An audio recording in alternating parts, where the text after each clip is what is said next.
me a cigarette, dog. Hi, it's GovLove84 Aria of OSNST Limited, and welcome to the Dinosaur Temple.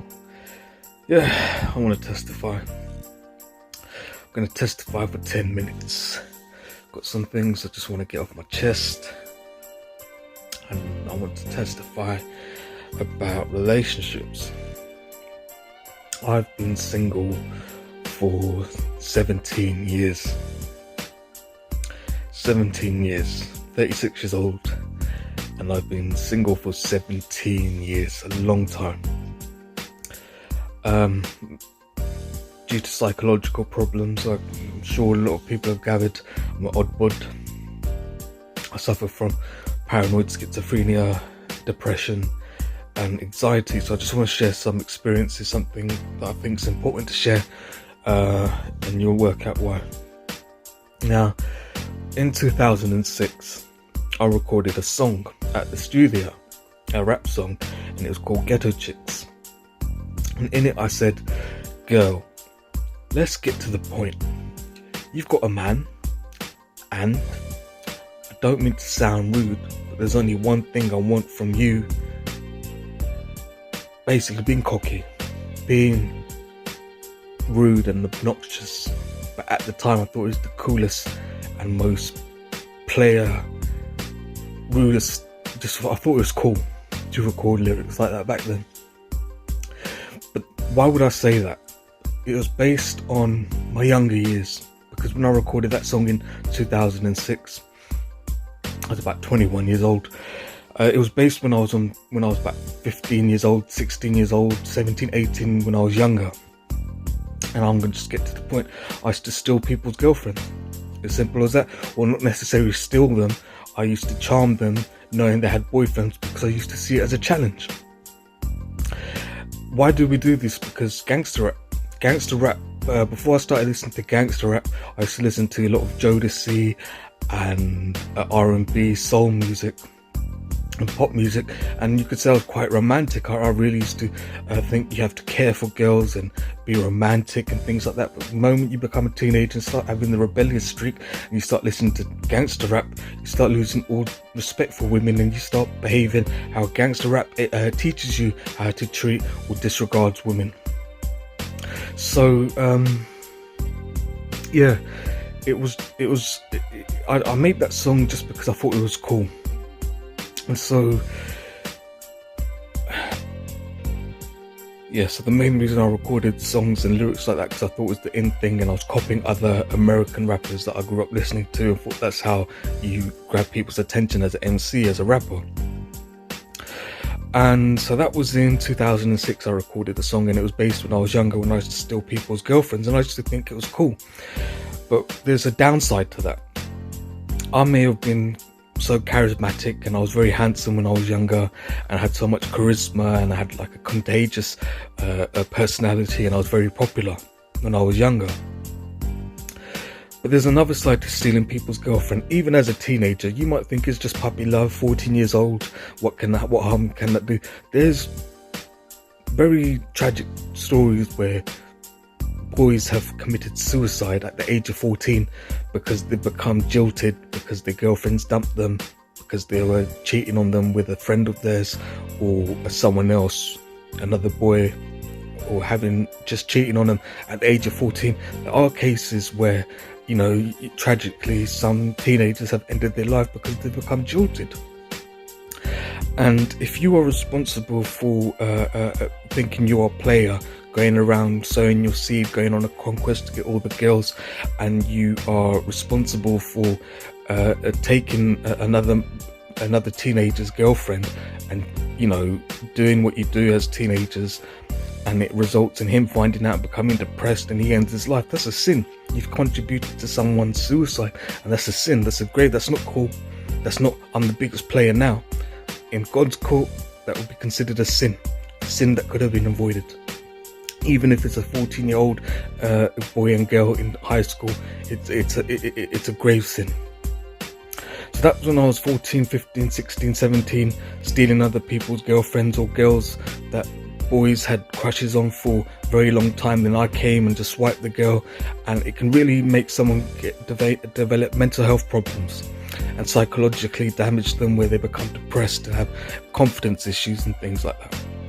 But I didn't care about them. I didn't even think it would affect them in a negative way. I was just more concerned of, getting the bullseye and scoring the goal.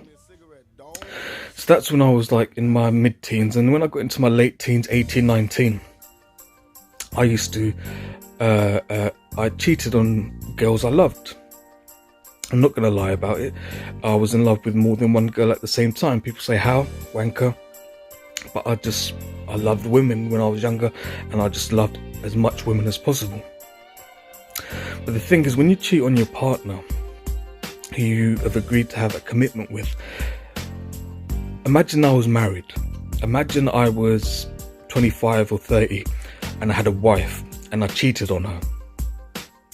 And imagine she has a nervous breakdown because of the affair. Imagine she develops depression. She escapes. And we had children. And the children remember their mother was once a fun-loving, hyper-charismatic woman. But now she's had a breakdown and she's no longer the person she used to be because she's devastated because her husband had an affair. Or vice versa, a woman had an affair on a husband and the husband's no longer the fun-loving father he used to be, and he has a breakdown and he's no longer the person he used to be and has psychological problems.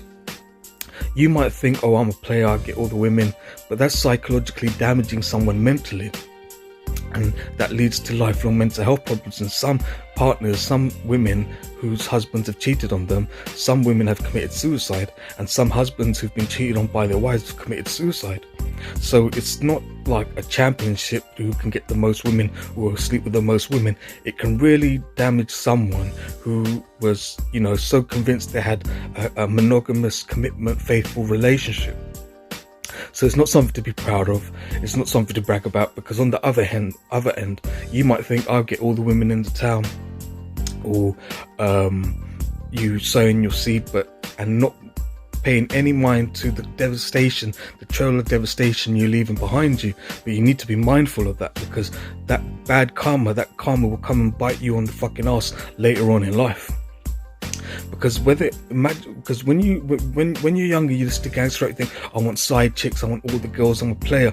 But that doesn't set you up to be a good, responsible adult, a good gentleman, a man later on in life as you grow older. Because you might be stealing girls, boys' girlfriends at 14, 15, 16 in high school, but that can go to be stealing men's wives at the age of 30 years old. And if you stole a man's wife and he commits suicide, you will be punished for that by God. I'm telling you that's a grave sin. So it's not something to be proud about. Don't ever listen to a gangster rapper of how to treat a woman and how to treat a man if you're a woman. And so yeah, that's it really. That's what I just wanted to say, because I was 19 years old when I had a breakdown, and I really believe Mother Goddess punished me. Now, why do I believe that? Because if I carried on the way I was going, disregarding women and taking them for granted, not respecting them as women, and I got into marriage and I cheated on my wife and she had a nervous breakdown, or I had an affair with a married woman and the husband committed suicide, I'll be punished for that. So it's like Mother Goddess grabbing me by the collar, slowing me down and fucking up my shit. That's what Mother Goddess did. She fucked up my shit. Because when you get granted a boon is when you get granted a gift of power. And when your power as a teenager is you're popular, you're funny, you're charismatic, you've got energy, you're handsome, everyone wants to be your friend. Well, that's a boon. And if you take girls for granted and don't treat them the way you should treat them, well, Mother Goddess will fuck up your whole shit, where you will have no girls for 17 years. Because what I developed as a jilted lover, as someone who was depressed because 2 girls dumped me, and many home problems that I can't go into at this moment, that resulted in me having a nervous breakdown at the age of 19. I've developed paranoid schizophrenia, I've developed depression, I've developed anxiety. But there's men who've developed anxiety, depression and bipolar or severe psychological problems because their wives cheated on them with someone who didn't care that woman was taken. And there's women who've developed mental health problems because their husband cheated on them and kids' lives are devastated because of a whole triangular affair. So it's not good training as youngsters to have that sort of mindset, because you grow up to be someone who has no, it's just not good. And I really believe Mother Goddess punished me for that. Now, what I've learned from it is like, does it mean, oh, when I find a woman after 17 years, I'm going to be monogamous and faithful? No, I'm going to be brutally honest. What it's taught me is like, I want a polygamous relationship. Simple as that. I want a woman. If I love women, and I need to respect a woman who also loves men. I'm not saying go around and get STDs or get pregnant. What I'm saying is, if I have, say, like 5 wives, yeah, let's be realistic, 5 wives, and I have a wife for my hip-hop needs, she caters to my hip-hop needs. I have a wife who I can have scientific conversations with, a wife who I can have political conversations with, a wife who's a transvestite, and I've got all these wives that cater for my personality and my many needs. Well, then I have to allow my wives to have male concubines, not men she wants relationships with, men who she just wants to, you know, sleep with. So it's called swinging and couple sharing. People frown upon it, but I think this is what I've learned.